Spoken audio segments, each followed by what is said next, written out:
What's up, everyone, and welcome back to the Clone Wars Chronological Rewatch. It has been a while since we've recorded any of these, and I know that even the ones that we have recorded haven't all come out. I was looking at the next one in the schedule, and we were still building the cantina, the Lego cantina. So that was a long time ago. Wow. I know we're like still 2 arcs behind here, but we're chugging away. Yeah, we're still recording these.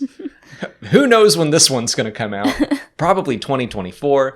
But today we're talking about the Season 5, Episode 1, the season premiere, Revival. This is another Maul and Savage story, which is a fun one. We're at the end of Season 5, where all of the episodes are great. Mm-hmm. What did you think of this one? I love all of the Maul episodes, to be honest. And Savage is a really interesting character, too, so I like everything that he's in. Fun fact, I based a D&D character after Savage. You did. It was like a marriage of Savage Opress and Buffy the Vampire Slayer. Yes. It was a very cool character. Very proud. Yeah, I don't think you've ever drawn Vanal. Does she have horns on her head? No, I don't think there are horns there. Okay. I haven't fully fleshed out what she looks like. Face tattoos? Sure. Okay, cool. But yeah, this episode is about Maul and Savage starting to build their criminal empire, the Shadow Collective, as we see in the following episodes. And they start with Hondo Ohnaka's pirates. And the moral of this episode is that strength in character can defeat strength in numbers. And it's funny that it really all comes down to the moral character of Maul and Savage versus the pirate Hondo Ohnaka. Yeah. I like that a lot, though. Hondo as a character continues to grow, and like he's come a long way since, he was trying to kill younglings. Yeah, and we have seen him helping the side of light. He offered weapons to Onderon. I mean, still for profit. He got to know the Jedi younglings and got to know Katuni a bit, and she kind of changed him for the better. So we have seen him grow, but he is still a pirate. He's still a criminal. But we see a big difference in the way that he treats his men versus Maul and Savage, where they're clearly just looking for bodies and cannon fodder, and they have promises of power and riches. But, one of them is like, ooh, I don't know about betraying Hondo, and they kill him. Whereas Hondo, like all the pirates and Maul and Savage are attacking, and they get split up because Maul and Savage want to go kill Obi-Wan and leave the pirates to die with Hondo. And instead of killing them all, which he could have, Hondo's like, look at what they did. Like, they're not loyal to you. Mm-hmm. I forgive you.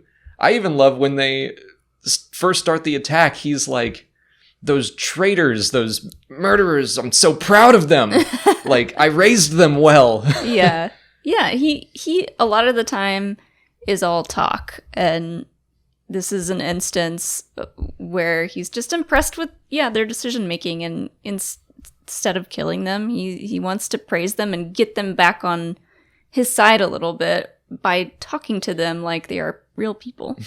I've done a video on Hondo's timeline. I need to do a video on his character arc, because he is a person who starts out very nefarious. I would say far more on the evil side, the dark side.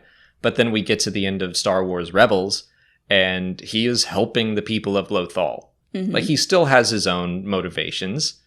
He's chaotic neutral. Yeah, which is better than chaotic evil. Yes. and by the time of the sequel trilogy, he's on Batuu, and he's still chaotically neutral. But he's like someone you're excited to go join up with, and let's be pirates for a day. Yeah. Great storyteller. Yeah.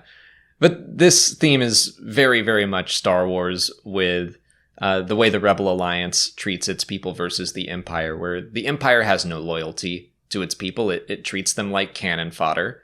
And the Rebel Alliance is always the underdog. They're always just fighting to survive, but their strength in character defeats the Empire's vast strength in numbers. So. Yeah, the Empire tries to breed loyalty into its soldiers just purely by threatening them Yeah. a lot of the time. Lies and propaganda. Yeah. So, yeah, no big loyalty there. And it's fun to see that play out between two criminals.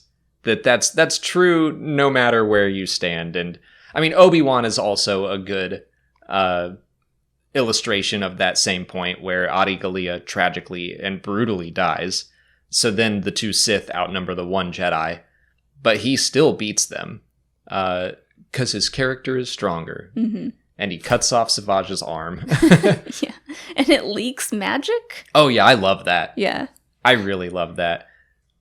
And seeing, it's interesting, even Savage at the start of the episode, I remember noting, he's like, brother, we don't have to have this competition between us. Like, we can share power. And Maul's like, no, we cannot. And he shoves his big old metal claw foot on Savage's face. Like, even between the two of them, there is no loyalty.